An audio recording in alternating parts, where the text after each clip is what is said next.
জমাত শুরু হয়ে গেছে, আমি আইছি, আইয়া আল্লাহু আকবার দাঁড়াইছি।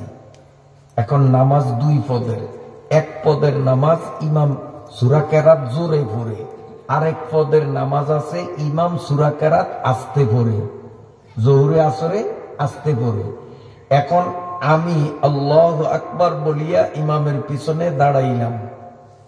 এখন ইমাম কি সুবহানাকার মধ্যে আছে, না আলহামদুর মধ্যে আছে, না আলাম তারার মধ্যে আছে? এটা কি আমার জানার কোনো উপায় আছে?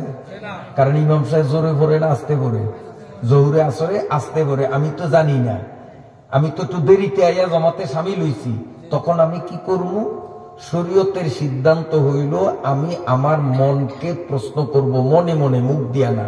ও মন, কি কস, ইমামে কি হলো সুবহানাকাত আছে না সূরা কেরাতে ঢুকছে?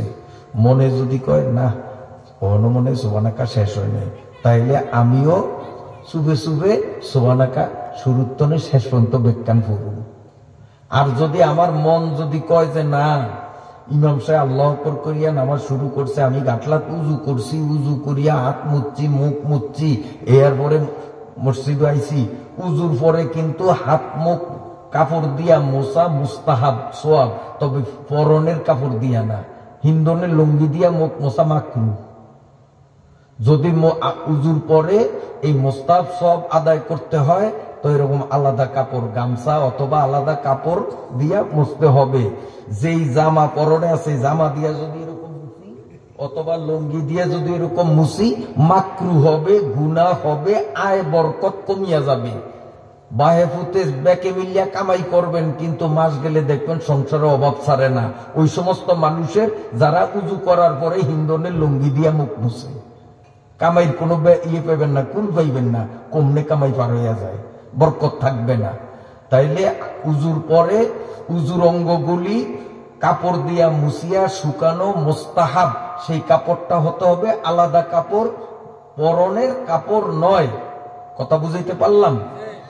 আচ্ছা, এখন আমার মন যদি বলে যে আমি উজু করছি, আত্মুখ মুচ্ছি, এতক্ষণে কি ইমাম সাহেব সুবহানাকাত থাকতারিনি, এইতে মনে হয় সূরা কেরাত পড়ে, মন যদি এটা বলে, তাইলে আমি সুবহানাকাত পড়বো না, আমি চুপ করিয়া দাঁড়িয়ে থাকবো, আল্লাহু আকবার নিয়ত বান্দার পরেই চুপ করিয়া দাঁড়িয়ে থাকবো। আর যেই সমস্ত নামাজে কেরাত জোরে হয় সেখানে তো সমস্যা নাই। আমি আসিয়া যদি দেখি যে ইমাম সাহেব চুপচাপ, তাইলে আমি কি করবো? সুবহানাকাত শুরু করবো।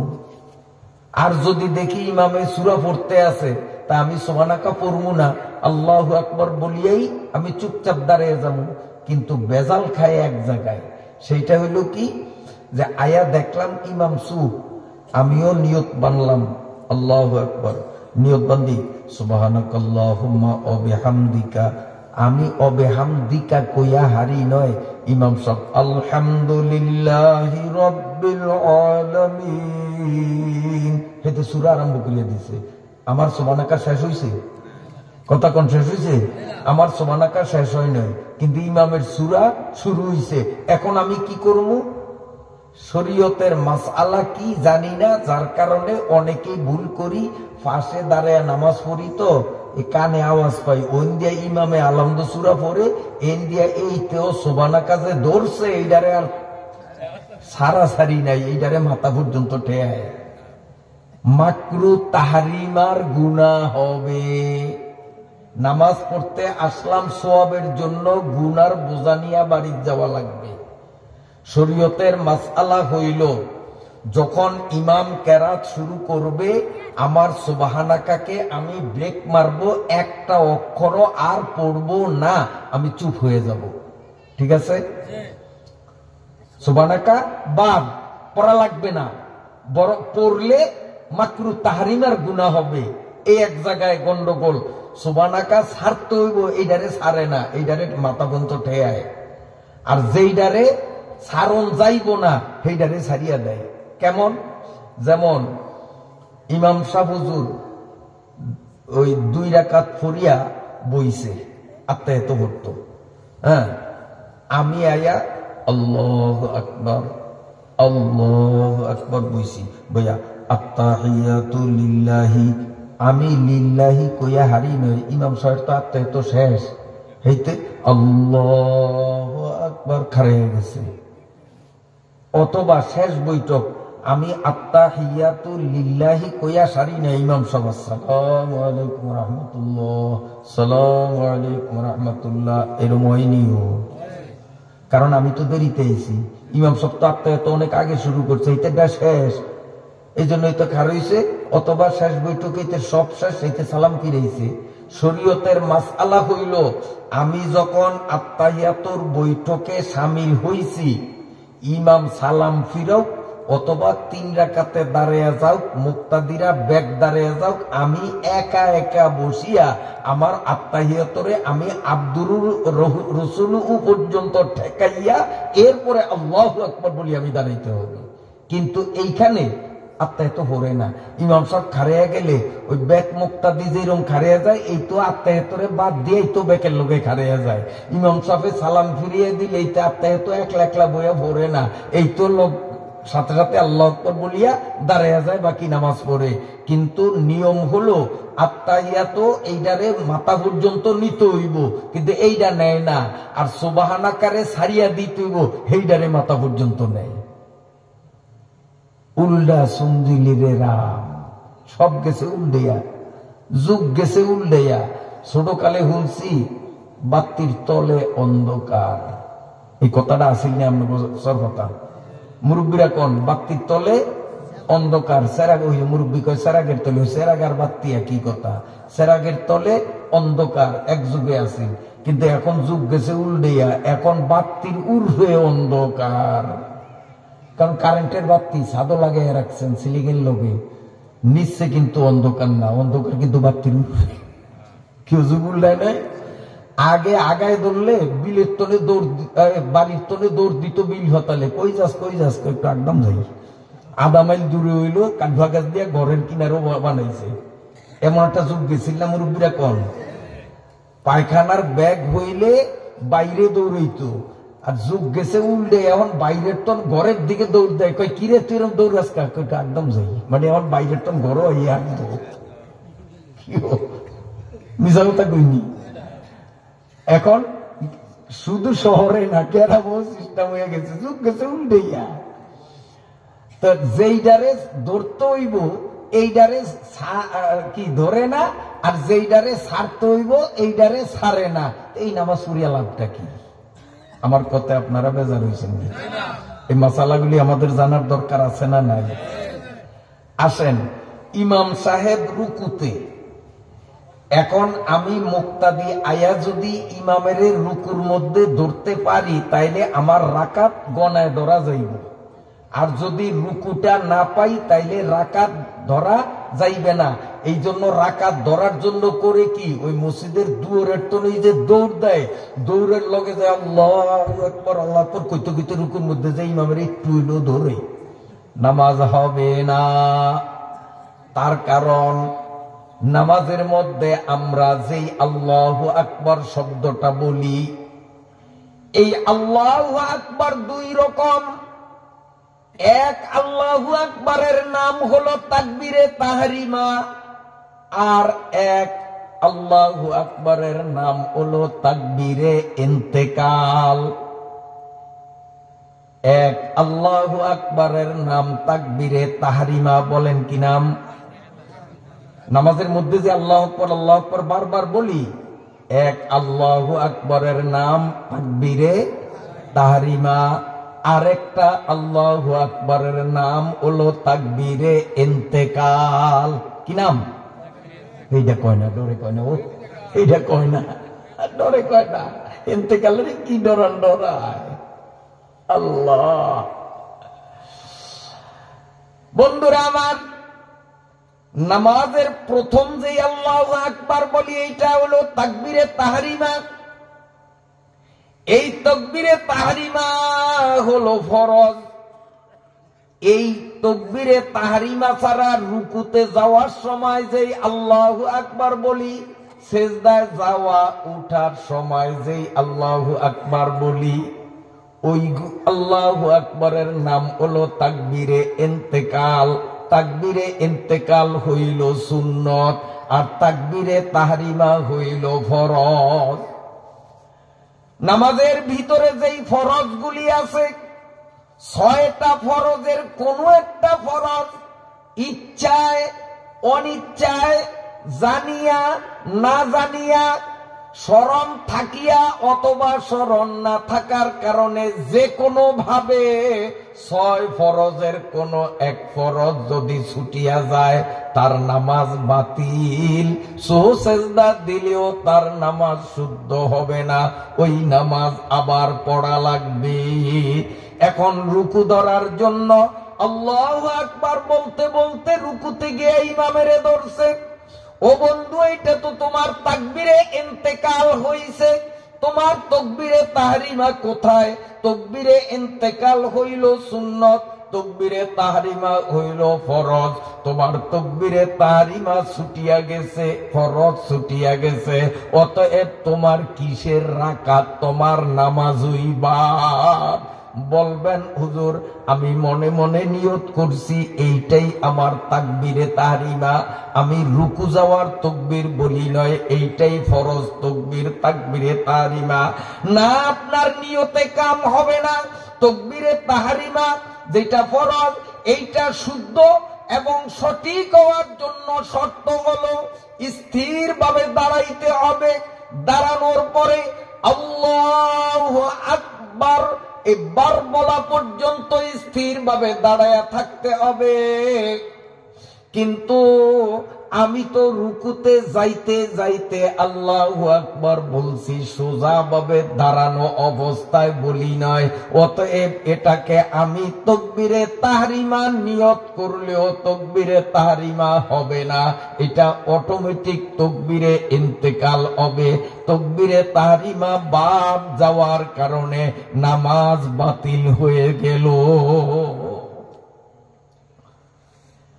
এই জন্য নিয়ম হলো, ইমাম রুকুতে আছে, আমি যাইয়া সোজা দাঁড়ানো অবস্থায় আল্লাহু আকবার। এখনো যদি ইমাম রুকুতে আছে, আল্লাহু আকবার বলে রুকুতে যাব, আর আমার আল্লাহু আকবার তাকবীরে তাহরিমা বলতে বলতে ইমাম যদি সামি আল্লাহ বলিয়া দাঁড়াইয়া যায়, আমি নামাজে শামিল হইছি, রাকাত পাইলাম না। এখন যেই সেজদা করব, যা কিছু করব, এগুলো অতিরিক্ত, এটা আমার রাকাতের হিসাবে আসবে না, কিন্তু নামাজ আমার সঠিক হবে। নামাজে আরেক জায়গায় গন্ডগোল, ইমামকে সেজদার অবস্থায় আসিয়া যদি দেখে, আমার নিজের চোখে দেখছি তাই বলছি, আসিয়া দেখে ইমাম সাহেব মুসল্লিরা সব সেজদার মধ্যে, এখন মুক্তাদি গাইছে, এইটা আয়া করে কি নামাজে শামিল হয় না, খালি খালি গাও যায়, সময় কাটায়, মানে ইমামের সেজদার উঠুক, আর নয়তো হিন্দনের লঙ্গি গিরা খুলিয়া নতুন করে আবার হিন্দে, মানে সময় কাটায়, ইমাম সেজদার উঠুক, সেজদা করে না। না বন্ধু, নিয়ম হলো, আমি মুক্তাদি যখন মসজিদে আসলাম, ইমাম যেই অবস্থায় থাকুক, আমি তাকবীরে তাহরিমা দাঁড়ানো অবস্থায় আল্লাহু আকবার বলে, ইমাম যেখানে আছে আল্লাহু আকবার বলে আমি সেখানে চলিয়া যাব। এখন ইমামকে যদি আমি সেজদায় দেখি, আমিও আল্লাহু আকবার তাকবীরে তাহরিমা বাঁধবো, এরপরে তাকবীরে ইন্তেকাল আল্লাহু আকবার বলিয়া ইমামের সাথে সেজদা একটা অথবা দুইটা, যা পাই, একটা পাইলেও একটা করব, দুইটা পাইলেও দুইটাই করব, কিন্তু এটা আমার হিসাবে আসবে না, এটা হিসাবের বাইরে। আমার হিসাব হবে এই সেজদার পরে যখন দাঁড়াবে, ওই দাঁড়ানোর থেকে আমার রাকাতের গণনা আসবে, বাড়তি সেজদা দুইটা বোনাস। আমার জীবনের কোন আমল যদিও আল্লাহর কাছে কবুল না হয়, এই যে হিসাবের বাইরে অতিরিক্ত একটা সেজদা করেছি, এই একটা সেজদা যদি মালিকের কাছে কবুল হইয়া যায়, আমার জীবনের বেড়া পার হইয়া যাবে। এজন্য আমরা দেখি ইমামকে দাঁড়ানো পাইলে নামাজি শামিল হয়, রুকুতে পাইলেও শামিল হয়, বস অবস্থায় পাইলেও শামিল হয়। ইমাম রে সেজদা অবস্থায় দেখলে তখন শামিল হয় না। সেজদার থেকে না ওঠা পর্যন্ত পরার লুঙ্গি খুলিয়া নতুন করিয়া ভরিয়া সময় কাটায়। এরকম ভুল আর আমরা জীবনে করব না ইনশাআল্লাহ। আমার ভাইরা বাবাজিরা, গুরুত্বপূর্ণ একটা কথা আমার মা বোনদের উদ্দেশ্যে বলবো, খুব খেয়ালে শোনেন। আমি আপনাদের মাসিক সংক্রান্ত কিছু মাসালা রোজা এবং নামাজরে মিলাইয়া বলছি, মনে আসেনি? ও মা বোনরা, এবার আপনাদের উদ্দেশ্যে বলবো, খুব খেয়ালে শোনেন।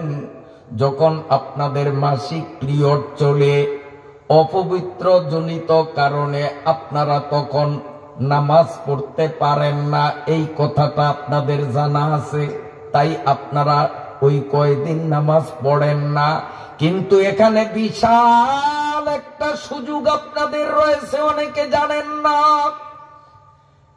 ও আমার মায়েরা, যখন আপনার শরীর খারাপ থাকবে, এক ওয়াক্ত নামাজ ওই অবস্থায় পড়তে পারবেন না, নামাজ পড়া আপনার জন্য নিষেধ। কিন্তু মাগো, নামাজের ওয়াক্ত যখন হবে, 5 ওয়াক্ত নামাজে আপনি নামাজের ওয়াক্ত হলে সুন্দর করে ওযু করবেন। ওযু করার পরে নিজের পরনের কাপড় যদি নোংরা থাকে পরিবর্তন করিয়া পরিচ্ছন্ন কাপড় পরিবেন।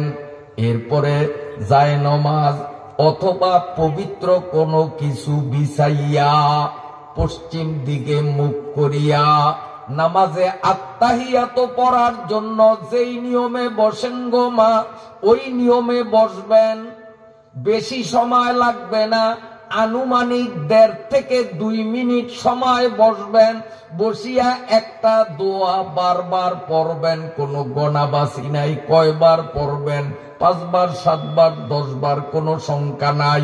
আনুমানিক 1.5-2 মিনিট বসিয়া বসিয়া দোয়াটা পড়বেন, বারবার পড়বেন। এরপরে আপনি উঠিয়া সংসারের কাজে চলিয়া যাবেন।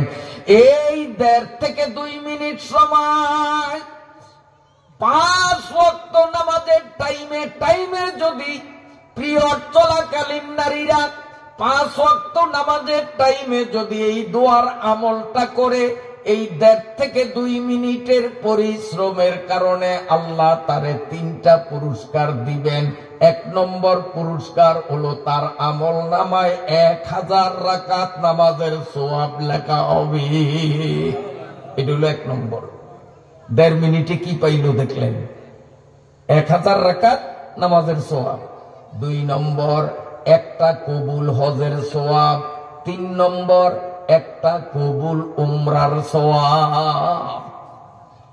আবার বলছি মায়েরা, বুঝার জন্য কথা রিপিট করি, ডবল করি। মাসিক চলাকালীন অবস্থায় নামাজ তো পড়বেন না, কিন্তু নামাজের ওয়াক্ত হইলে সুন্দর করিয়া ওযু করবেন, পরিচ্ছন্ন কাপড় পরিবেন। এরপরে জায়নামাজ অথবা নামাজের মুসাল্লা বা পবিত্র কিছু বিছাইয়া পশ্চিম দিকে মুখ করিয়া আত্তাহিয়াতুর শুরুতে বসিয়া আনুমানিক 1.5 থেকে 2 মিনিট একটা দোয়া বারবার পড়বেন। এই 1.5-2 মিনিটের আমলের বরকতে আমার আল্লাহ আপনার আমল নামার মধ্যে 1000 রাকাত কবুল নামাজের সওয়াব, একটা কবুল হজের সওয়াব, একটা কবুল উমরার সওয়াব লিখিয়া দিবেন। সুবহানাল্লাহ। এই দোয়াটা কইতাম নি? কইতাম। আপনারা আসতে যদি কন তো এইটা তো মাইকে টানবো না, তো বাইতন মাতারিরা কইব নিজের জীবনটারে ফানি করিয়া দিলাম, এই বেটার খেদমত করতে করতে মাজাটা দূরত করিয়া লাইলাম, আর হুজুরে আমাকে দোয়াটা শিখাইব কিনা জিগাইছে এই তেরা কই নাই, তো বাইত গেল তো যে দূরই খুলবো না, গরুই জিতাবেন না। এই জন্য জোরে কইতে হইব যাতে মাইকে টানে তেরা খুঁজে না আমাকে বক্কে আছে। কি কইতাম দোয়াটা কইতাম। মাশাআল্লাহ মাশাআল্লাহ। দোয়াটা কিন্তু খুব গুরুত্বপূর্ণ, কারণ 1.5 মিনিট বেশিতে বেশি 2 মিনিট, কিন্তু লাভ কি?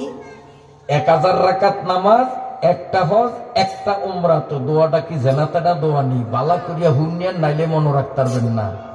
আমি কই দোয়াটা, সুবহানাকা আস্তাগফিরুল্লাহাল্লাযী লা ইলাহা ইল্লা হুয়াল হাইয়ুল কাইয়্যুম ওয়া আতুবু ইলাইহি। সুবহানাকা বলেন, বলে হুজুর আমরা কমুকা, আমগো কি বেরাম হইব নি? আপনাকে বেরাম হয় অনয় হইব না, তবু আমার সাথে সাথে দোয়াটা কইবেন। বাড়িতে গেলে যদি আপনার স্ত্রী জিগায়, হুজুরে যে দোয়াটা শিখাইছিল, আমরা তো দোয়াটা বুঝি না, মাইকের আওয়াজ পরিষ্কার কানে আইয়ে নয়, দোয়াটা কি যদি কইতে না পারেন তাহলে কিন্তু শরম পাইবেন, লজ্জা পাইবেন। এই জন্য নিজের ইজ্জত যাতে নষ্ট না হয়, বাড়ির যে একজন জিগাইলে উত্তর দিতারেন, এই কথাই করতেন কই। আমরা কই বেরাম হয় নয় হইব না, আমারও হয় না, হইব না ইনশাআল্লাহ। পড়েন, সুবহানাকা আস্তাগফিরুল্লাহাল্লাযী লা ইলাহা ইল্লা হুয়াল হাইয়ুল কাইয়্যুম ওয়া আতুবু ইলাইহি। এবার নিজেরা পড়েন, জোরে কইতো, আমি হুনতো পরীক্ষা লইতো। আবার আবার আবার আবার আবার শুরু থেকে।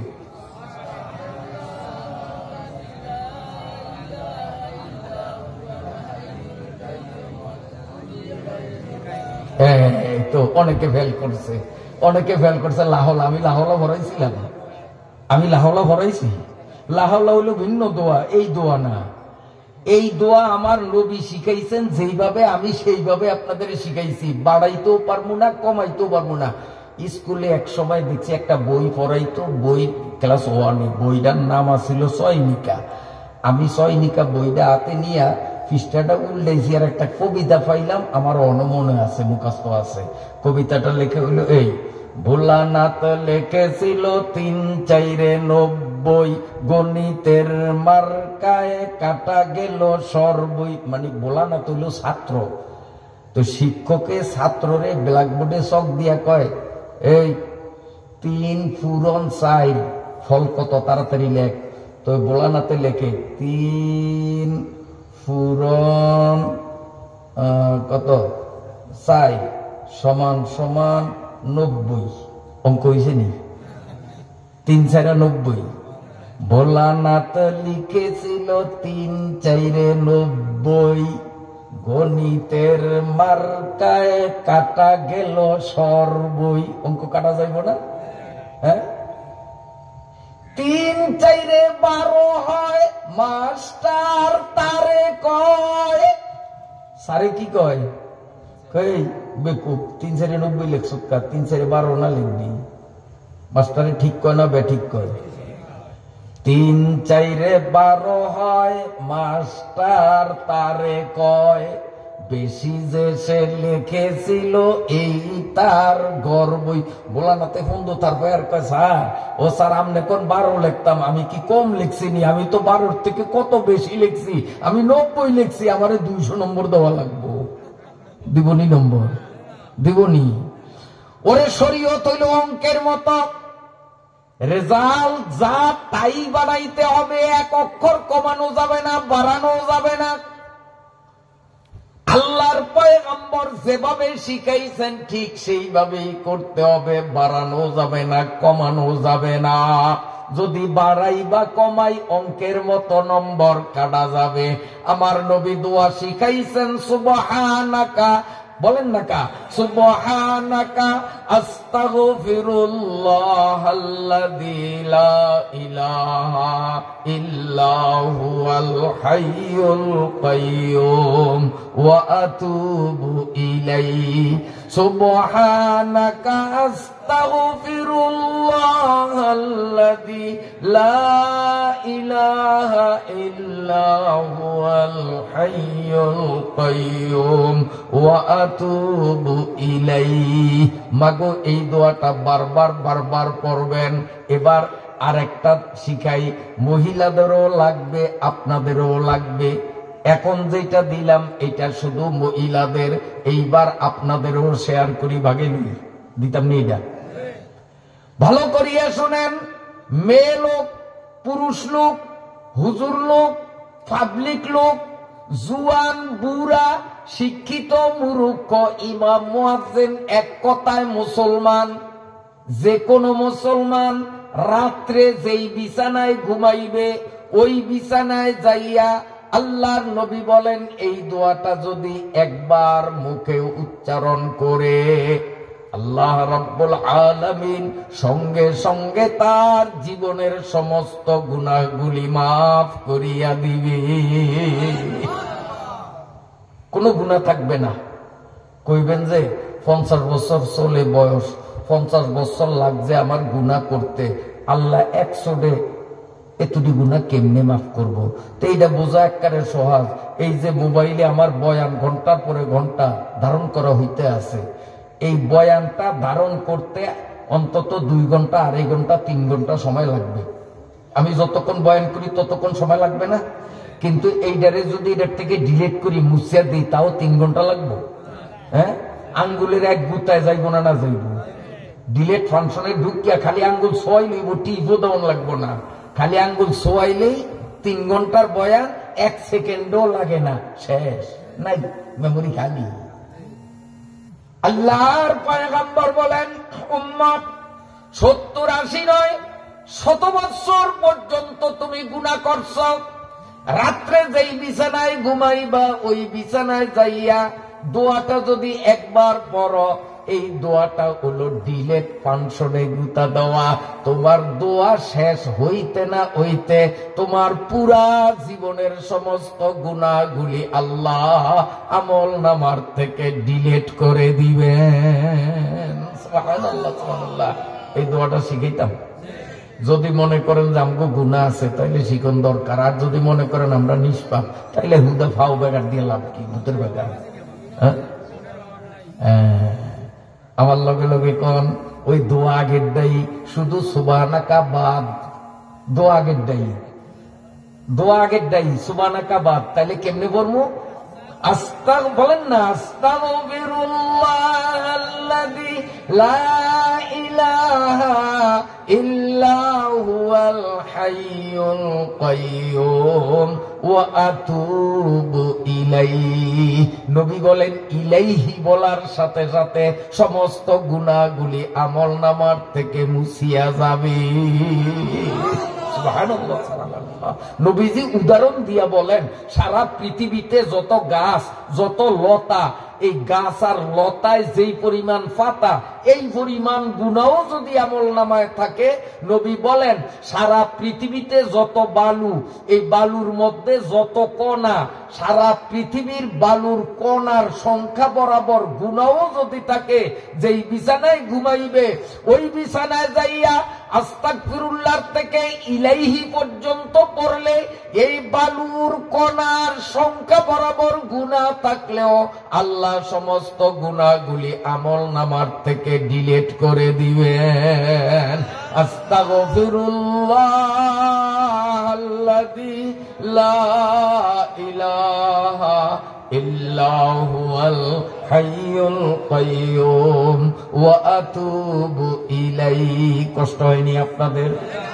কষ্ট হয়নি আপনাদের? আমি কিন্তু আমার ওয়াজে এখনো ঢুকি নাই। আয়াত পড়ছি, আকিমিস সলাতা তরফাইন নাহার ওয়া যুলাফাম মিনাল লাইল ইন্নাল হাসানাত ইউযহিবুনাস সাইয়্যাত যালিকা যিকরা লিয-যাকিরিন। আয়াতের দ্বারে হয় নাই।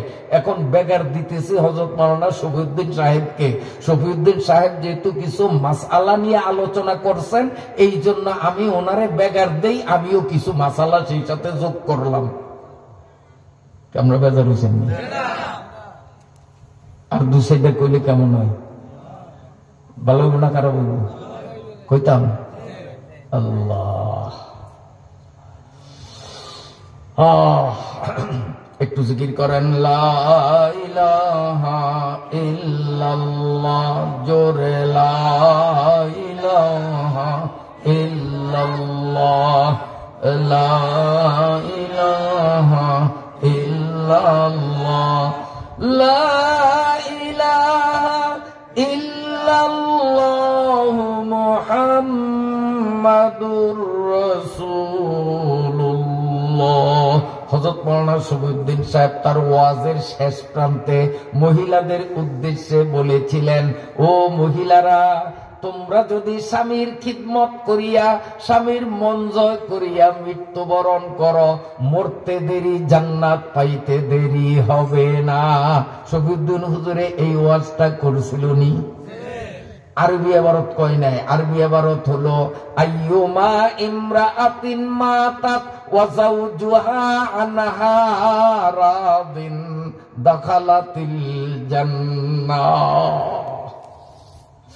এ পর্দার আড়ালের মায়েরা, আল্লাহর পয়গম্বর সাল্লাল্লাহু আলাইহি ওয়াসাল্লাম বলেন, যেই মহিলা কথায় কাজে আচার আচরণে স্বামীর মন সন্তুষ্ট রাখিতে পারিবে, ওই মহিলা মরার সঙ্গে সঙ্গে জান্নাতের 8টা গেট আল্লাহ ওই মহিলার সম্মানার্থে খুলিয়া দিবেন। গোপে আল্লাহ মোমেনারা মাই ডিয়ার কদ ফতেহা বাবে জান্নাত কাম ইয়া।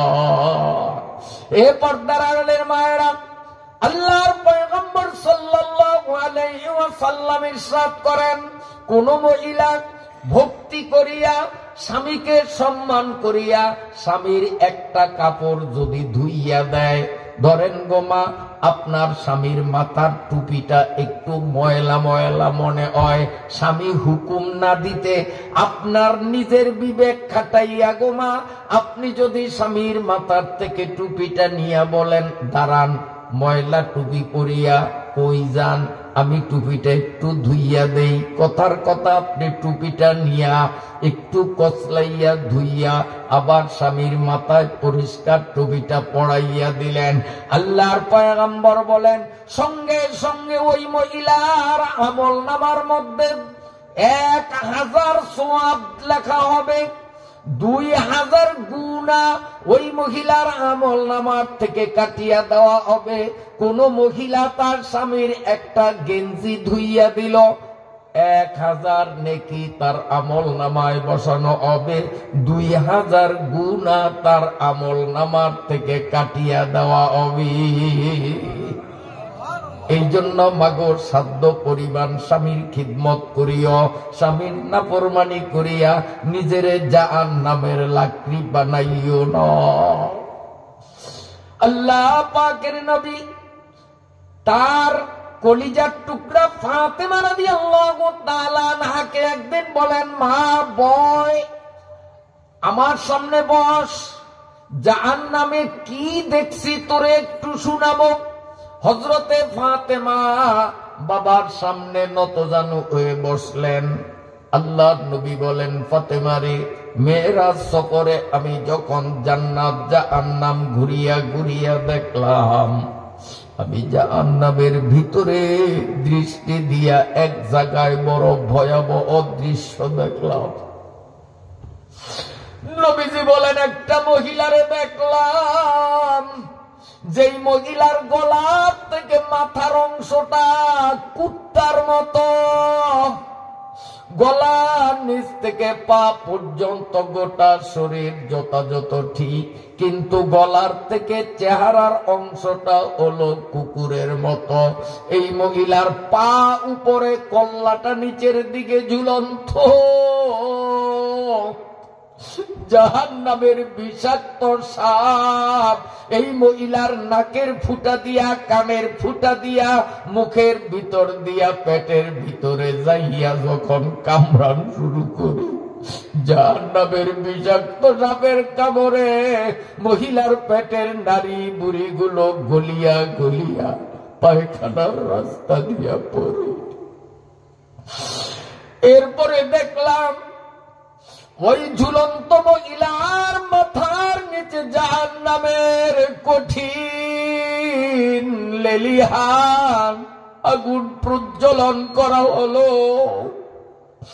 আগুনের উত্তাপে মহিলার সারা শরীরটা মোমের মতো নরম সিদ্ধ হয়ে নরম হয়ে গেল।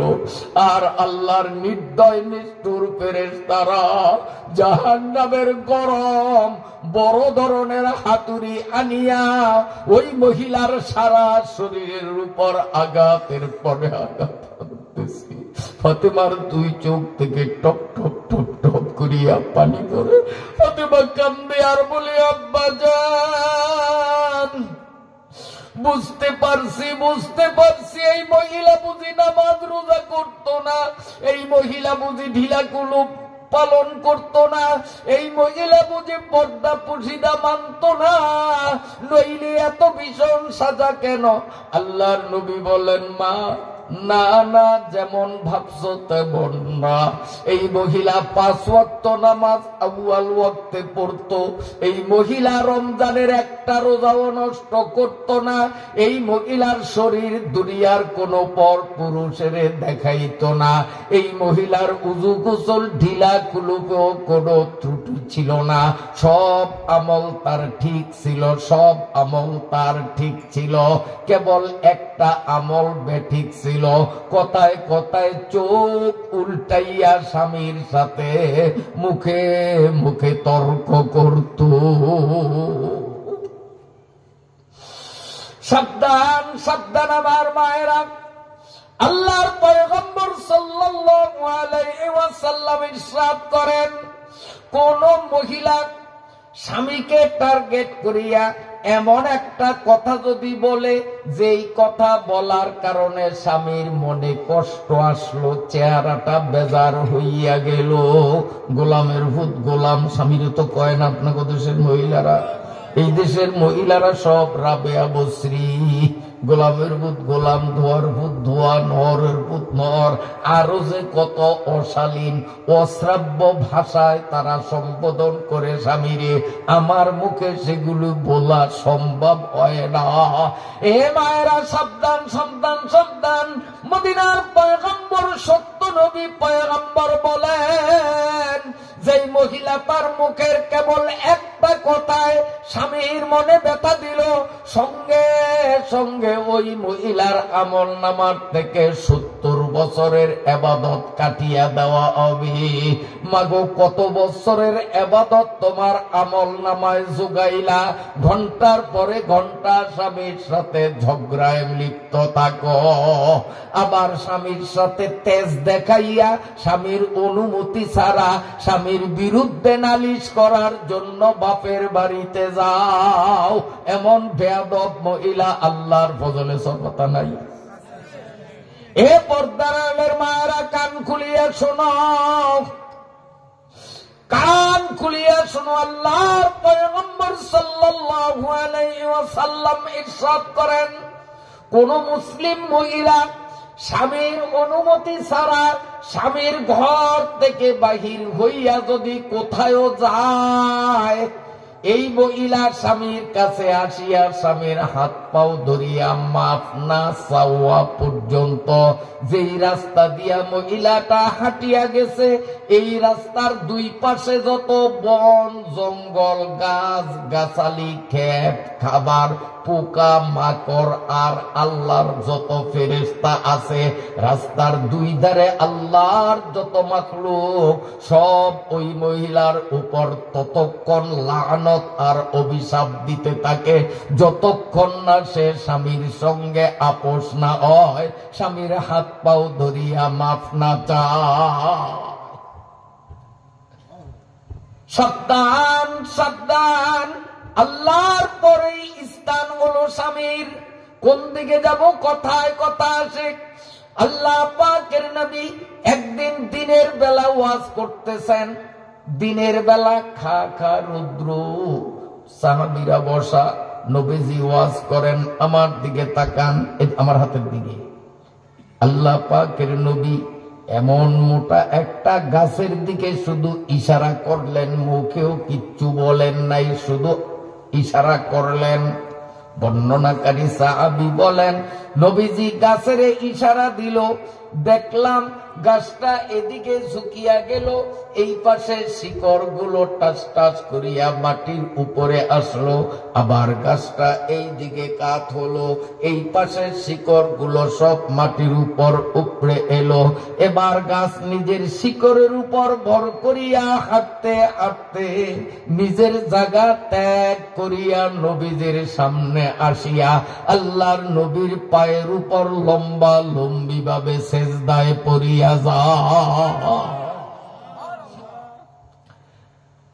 গাছ নবীজিরে সেজদা দিল। আল্লাহর নবী আবার মুখে কিচ্ছু বললেন না, শুধুমাত্র হাতে ইশারা দিলেন যে তুমি চলিয়া যাও। সাথে সাথে গাছ শোয়ার থেকে উঠিয়া দাঁড়াইয়া নিজের শিকড়ের উপর ভর করিয়া হাঁটতে হাঁটতে তার আগের জায়গায় আগের মতো দাঁড়াইয়া গেল। সাহাবা ইকরাম দুই চোখের পানি গড় গড় করিয়া সারিয়া কান্দে আর বলে, নবী গো, গাছ হইয়া নবীরে চিনল, আমরা মানুষ হইয়া আপনারে চিনলাম না। ইয়া রাসূলুল্লাহ, আপনারে সম্মান দেখাইয়া গাছ সেজদা দিল, আমরা বলদ বারকা মানুষগুলো আপনারে সেজদা দিয়া সম্মান দিতে পারি নাই, লজ্জিত হইলাম গাছের কাছে। এজন্য নবী গো, আমাদের ফাইনাল সিদ্ধান্ত, এখন থেকে আমরা যখনই আপনাকে দেখব সর্বপ্রথম আপনাকে সম্মান করার জন্য আমরা সেজদা দিব। সব সাহাবীরা যখন শতান হইয়া দাঁড়াইয়া গেলেন, নবীরে এখনই সেজদা দিবে। আল্লাহর নবী দুহাত উঁচু করে বারণ করলেন, থামো থামো। আল্লাহর নবী বলেন, সেজদা করিও না, আগে আমার কথা শুনো। নবী বলেন, লাউ কুনতু আমিরান লাউ কুনতু আমিরান লিআহাদিন আইয়াসজুদা লিআহাদিন লামারতুল মারআতা আন তাসজুদা লিজাওজিহা। আল্লাহর নবী বলেন, মুসলমানদের মাথা নোয়াইয়া আল্লাহ ছাড়া অন্য কাউকে সেজদা করার বিধান যদি শরীয়তে থাকতো, তাহলে আমি নবীরে সেজদা দেওয়ার কথা বলতাম না, বরং মহিলাদেরকে বলতাম তারা যেন স্বামীরে সেজদা দেয়। বুঝা গেল নবীর চেয়েও স্বামীর দাম স্ত্রীর নিকট বেশি। নবীর সুন্নত রোজা, নবীর নফল রোজা কোন মুসলিম স্ত্রী স্বামীর অনুমতি ছাড়া রাখতে পারবে না। তবে রমজানের ফরজ রোজার জন্য অনুমতির কোনো প্রয়োজন লাগে না। আল্লাহর কাছে ফরিয়াদ, মাবুদ, আজকের ওয়াজের বরকতে আমাদের বিগত দিনের ভুলগুলোকে শুধরাইয়া এই এলাকার নারী পুরুষ জুয়ান মুরব্বী শিক্ষিত মূর্খ ধনী দরিদ্র নির্বিশেষে আল্লাহ আমরা প্রতিটি মুসলমান যেন হুবহু ইসলামী জীবন যাপন করতে পারি, বলেন আমিন। আমাদের নবীর নাম কি? শরম করে নবীর নাম কইতে শরম করে কন্যা কি নাম? মুহাম্মাদুর রাসূলুল্লাহ সাল্লাল্লাহু আলাইহি ওয়াসাল্লাম। আমগো নবী তো জীবনে বিয়ে টিয়া করে? হ্যাঁ, কি কোন নবী বিয়ে করছে? হাসান কয়টা? দুইটা না তিনটা মনে হয়। কয়টা কয়টা কইতেন পারেন? 11টা। 11টা কয়টা করছে? 11টা। একসাথে আসিল 9টা। মোট বিয়ে করছে 11টা, কিন্তু সংসারে একসাথে ছিল কয়টা? 9টা। আর আমাদের জন্য পাওয়ার কম, কারণ আমরা তো নবী না, আমরা উম্মত।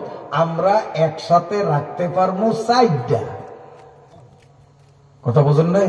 একটা মরিয়া গেছে অথবা ছাড়িয়া দিছি, তা আবার একটা করতাম, মানে 4টার বেশি একসাথে আতালে রাহন যাইব না। কথা বোঝেন নাই? তো নবী বিয়ে করছে না করে নাই? আমগো মতো 1টা 2টা করছে না বেশি করছে? অল্প বেশি না অনেক বেশি? অনেক বেশি। কয়টা? 11টা। কয়টা বিয়ে করছে? 11টা। তো আমি মোটামুটি লেখাপড়া কম করি নাই, আল্লাহর মর্জি। এটা আল্লাহর শুকরিয়া আদায় করি। বাংলাদেশে এক চিজ আমি এটা আম্মা বিনিয়ামতি রাব্বিকা ফাহাদ্দিস হিসাবে বলতাম না, কোথাও বলিও না। শফিউদ্দিন হুজুরে কইছে কারণে হেতের ব্যাগার দেয়, আমার আয়াতে ঢুকি নয়, এই জন্য কই, হেতে যেহেতু কইছে। আমি আপনাদের এই চরপতা মাদ্রাসায় শিক্ষকতা করতাম, এই যে আমার ছাত্র আমার সব পাশে বসে, আলহামদুলিল্লাহ আমার থেকেও ভালো আলেম, আলহামদুলিল্লাহ। আমি যেরকম ক্লাসে পড়াইতে পারি, ওনার ছাত্রদের থেকে তথ্য নিয়ে দেখলাম যে আমার তো ভালো হরায় আমার ছাত্র, এটি তো আমার জন্য গৌরব, আলহামদুলিল্লাহ।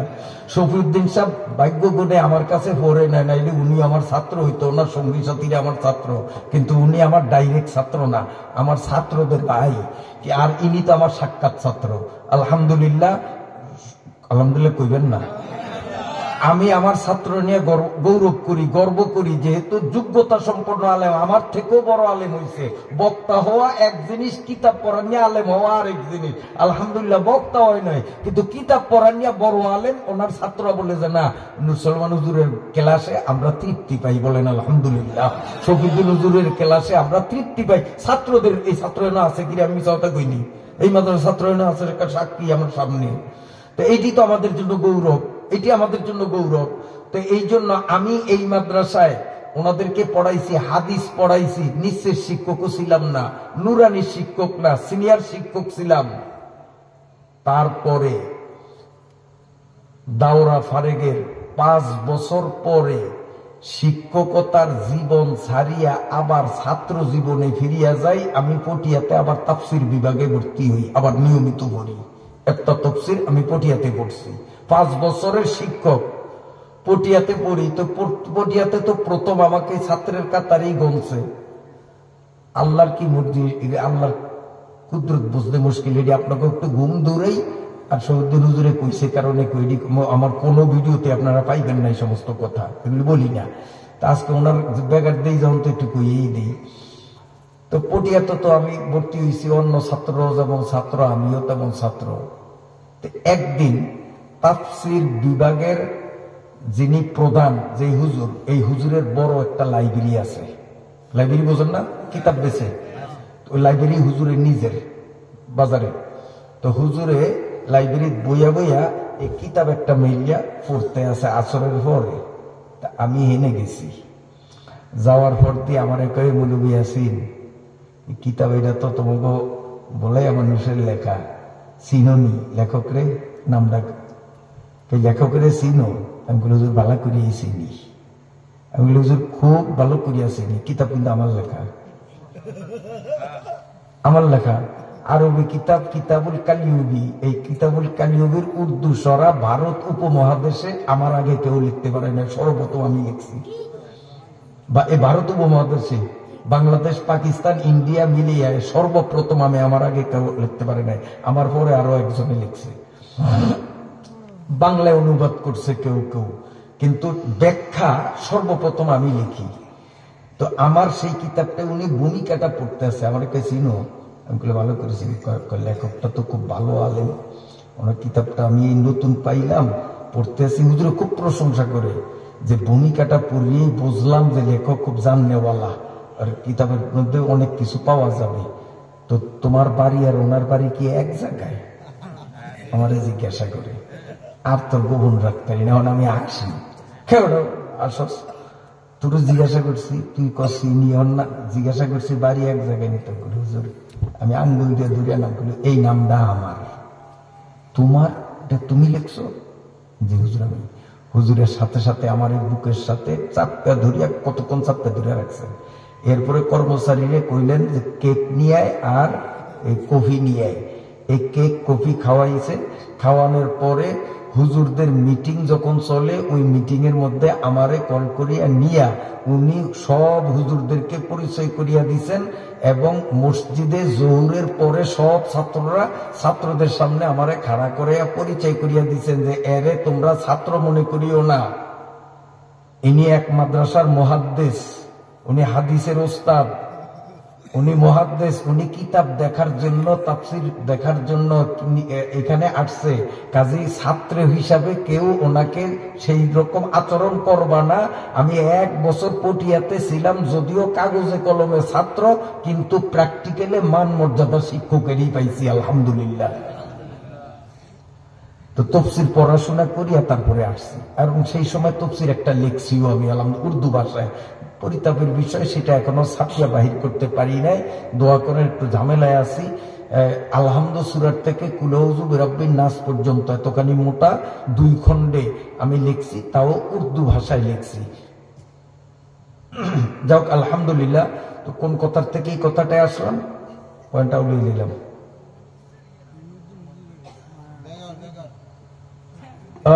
তো শফিউদ্দিন হুজুরের ব্যাপার আর কি। তো শফিউদ্দিন হুজুর বয়ানের মধ্যে মহিলাদের সম্বন্ধে কিছু কথা বলছিলেন। আমি সেই উপলক্ষে কিছু কথা আপনাদের সামনে আলোচনা করলাম। আশা করি কথাগুলির দ্বারা এলাকার মহিলাদের উপকার হবে। আল্লাহ তাআলা উপকৃত করুন। সবাই বলি আমিন, সবাই বলি আমিন। মহতারাম হাজিরিন, এইবার আপনারা যদি অনুমতি দেন তাইলে আমি আমার আয়াতে ঢুকি, আর নইলে মুনাজাত। আয়াতে ঢুকতাম? হ্যাঁ, কষ্ট হইব না আপনাকে? আপনাকেও কষ্ট হইব। হ্যাঁ, জোয়ানরা তোরা আমাকে ভবিষ্যৎ, বুড়িয়াগো বেল নাই, চলবো না মুনাজাত? চলবে তো পর। আউযু বিল্লাহি মিনাশ শাইতানির রাজীম। বিসমিল্লাহির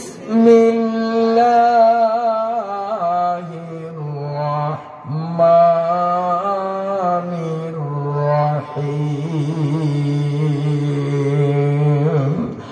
আকিমিস সালাতা তারাফাইন নাহারি ওয়া যুলাফাম মিনাল লাইল ইন্নাল হাসানাতি ইউযহিবুনাস সাইয়্যাত ইলা আখিরিল আয়া। সাদাকাল্লাহু মাওলানাল আযীম। আয়াত শুরু করার আগে আমি যেই কথার থেকে এখানে আসছি, যে আমগো নবী বিয়া করছে কিনা, আপনারা বলছেন করছে। কম করছে না বেশি করছে? আপনারা বলছেন বেশি করছে। এখান থেকে তো সাইটকাটটাও দিকে গেছিলাম। তো আচ্ছা, আমি বলছি যে লেখাপড়া মোটামুটি কম করি নাই। লেখাপড়া শেষ করিয়া শিক্ষকতার জীবন ছিলাম, আরো লেখাপড়া অ্যাডভান্স হওয়ার জন্য আবার ছাত্র জীবনে গেলাম। তো পড়ালেখা কম করছি না বেশি করছি? আরো করণ দরকার। এখনো এলেমের আইন পর্যন্ত বুঝতে পারি না। তাতে আমার গবেষণায় আমি কোথাও পাই নয় যে আমার নবী বিয়ার সময় 11টা বিয়ার কোন একটা বিয়ায় বক্স বাজাইছে, গান বাজাইছে, গেট করিয়া কইচারা সেমরি করে ওই গেটের সামনে খাড়া করে রাখছে। দুলার পক্ষ থেকে জোর করিয়া ঘুষ আদায় না করিয়া গেট ছাড়ে নয়।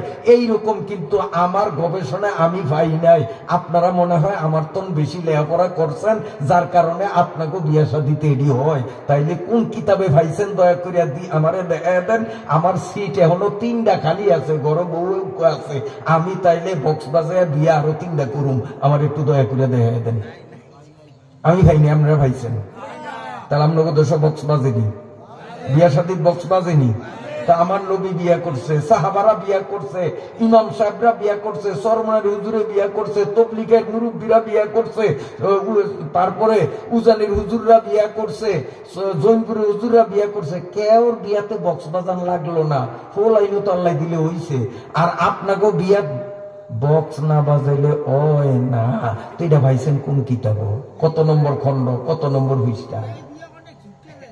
হায় হায় বন্ধুরা, ভালো করিয়া শুনো যুবক বাবারা, এই যে বক্স বাজাও, এই বক্সের মধ্যে যে বাদ্যযন্ত্র গুলো ব্যবহার হয়, একটার নাম হলো ঢোল। ঢোল চিনেননি? ঢোলে কি কয় খেয়াল করিয়া শুনেন। ঢোলে কয় জাহান্নাম, জাহান্নাম। ঢোলের এরম বাড়ি দিলে ঢোলে কি কয়? জাহান্নাম, জাহান্নাম, জাহান্নাম। আরেকটা আছে, ওই যে এক আমলে আসছিল এইরকম ঘষা দিত, ঘষা দিলে তো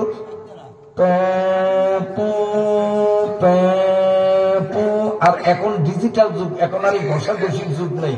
এখন হলে আঙ্গুল দিয়ে টিপে একটা বক্সের মধ্যে কতগুলি লম্বা লম্বা সুইচ আছে, সুইচে টিপলেই প্যাপো প্যাপো, এটারে কি কয়? হারমোনিয়াম। মাশাআল্লাহ।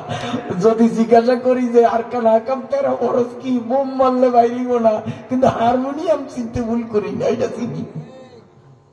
বন্ধুরা আমার, এ যুবক বাবারা, এই বাদ্যযন্ত্রের মধ্যে আরেকটা আছে এইরকম, দুইটা পিতলের বাটি দুই হাতে এরকম ভাবে ফিডায়, এরকম শব্দ। এটার কি নাম? এটার নাম কি? খুন্দুরা। খুন্দুরা। এ ঢুলে কয় জাহান্নাম জাহান্নাম, আর সারিন্দা বা হারমোনিয়ামে কয় কয়জন কয়জন কয়জন, জাহান্নামে কয়জন যাইব। আর ওই হিতলের বাড়ি খুন্দুরা, এটা কয় তিনজন তিনজন তিনজন তিনজন তিনজন তিনজন তিনজন তিনজন, 3 সোরায় জাহান্নামে যাবে। কোন 3 সোরা? 1 নম্বর সোরা, যে নিজে পকেটের টাকা দিয়া ভোলার থেকে বক্স ভাড়া করিয়া আনছে ওই যুবক। 2 নম্বরে, গান শোনার জন্য কানে সুখ লাগানোর নিয়তে যারা ওই বক্সের কাছে যা দাঁড়াইবে। 3 নম্বরে, ওই বাড়ির সেই মুরব্বী, যেই মুরব্বী নামাজ পড়তে পড়তে কপালে দাগ পড়াইছে, তাহাজ্জুদ পর্যন্ত কাজা হয় না, অথচ ওই মুরব্বী বাধা দিলে কিন্তু এই বক্স চালাইতো না। মুরব্বী দেখিয়াও না দেখার ভান করিয়া রইল। 1 নম্বরে বক্স যে ভাড়া করিয়া আনলো, 2 নম্বরে যারা কান সুখ লাগাইবার জন্য গান শুনলো, 3 নম্বর যেই মুরব্বী এগুলো দরিয়া ফালাইয়া দিল না, বাধা দিল না, এই 3 জন যাবে। ঢোলে কয় জাহান্নাম জাহান্নাম, সারিন্দায় কয় কয়জন কয়জন, আর খুন্দুরায় কয় 3 জন 3 জন 3 জন। খবরদার খবরদার খবরদার, এই ধরনের ওয়াহিয়াতি কাম। বিয়া একটা ইবাদত, এই ইবাদতকে যারা নাপাক বানাইয়া দেয়, আমার অভিজ্ঞতার থেকে বলি, ওই ধরনের বিয়া শেষ পর্যন্ত টিকে না। অনেক বিয়াই তালাক পর্যন্ত পৌঁছিয়া যায়।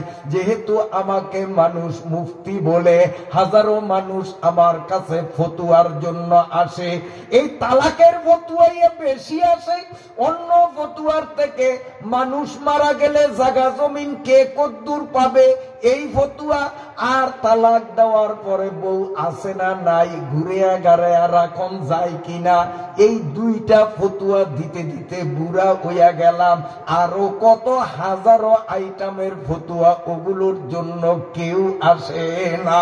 কাজে আমি মুফতি হিসাবে আমার ফতুয়ার অভিজ্ঞতার থেকে আমি বলি, যতটা ফতুয়া আমি লেখলাম, তথ্য নিয়ে দেখলাম, সব কয়টাই অধিকাংশই বেনমাজি, অধিকাংশই দাড়ি ছাছা, অধিকাংশই বিয়ার মধ্যে যৌতুক আছে, অধিকাংশই বিয়াতে বক্স বাজাইছে। এই কিসিমের মানুষের ওই তালাকের সমাধানের জন্য আসে। ওদের এই তালাক হয় তার কারণ, পুরুষরা যখন তাদের গালে, জুয়ানরা ভালো করিয়া শোনো, পুরুষরা যখন তাদের গালে ব্লেড কিংবা ছুরি লাগাইয়া এই দাড়িগুলিকে ফালায়, ক্লিন শেভ করে, এই ক্লিন শেভের কারণে তার যৌন ক্ষমতা কমিয়া যায়। আধুনিক চিকিৎসা বিজ্ঞান কম্পিউটারে পরীক্ষা নিরীক্ষা করিয়া তারা প্রমাণ করেছে, পুরুষের গালে যখন দাড়িগুলো ব্লেড দ্বারা কিংবা চাকু ছুরি দ্বারা, যখন খুর দ্বারা ছাঁচা হয়, এই ছাঁচার কারণে তাদের যৌন ক্ষমতা কমিয়া যায়। আর যৌন ক্ষমতা পুরুষ যখন কমাইয়া পালায়, আর নারীদের গালে দাড়িও নাই, তারা দাড়ি ছাঁচেও না, তাদের যৌন ক্ষমতা কমেও না, স্ত্রীর ক্ষমতা 16 আনায় 16 আনা, আর পুরুষ বেটা দাড়ি কামাইতে কামাইতে 12 আনা খুয়াইছে, 4 আনা আছে, এই 4 আনা আর 16 আনায় যুদ্ধ লাগলে দুর্বলটাই ঠকে, সবলটাই জিতে। আর এই যুদ্ধে যদি পুরুষ ঠকে, ওই সংসার কোনোদিন টিকে না, সংসার টিকে না, দুর্বল হয়ে যাবে। এই জন্য আমি আমার মেয়েদের বলবো, যারা এখনো যাদের বিয়ে হয়নি, অনেক মেয়েদের রুচি দাড়িওয়ালা ছেলে তারা পছন্দ করে না। মা, তোমাকে আমার মেয়ে হিসাবে সৎ পরামর্শ দিলাম, দাড়িওয়ালা ছেলে ছাড়া তোমরা বিয়া বসিও না, যদি দাম্পত্য জীবনে 100% তৃপ্তি পাইতে চাও। তার কারণ পুরুষের গালে দাড়ি থাকলে সেক্স পাওয়ার বাড়ে, আর পুরুষের গালের দাড়ি ছাঁচলে সেক্স পাওয়ার কমে। এই জন্য সব ধরনের গান বাজনা এগুলো নিষেধ। আল্লাহর রাসূল বলেন, ইস্তেমাউল মালাই ফিসকুন ওয়াত তালাজ্জুজু বিহি কুফরুন আও কামা কাল। গান ইচ্ছা করিয়া শুনলে মানুষ ফাসিক হইয়া যায়। আর গান শুনিয়া যদি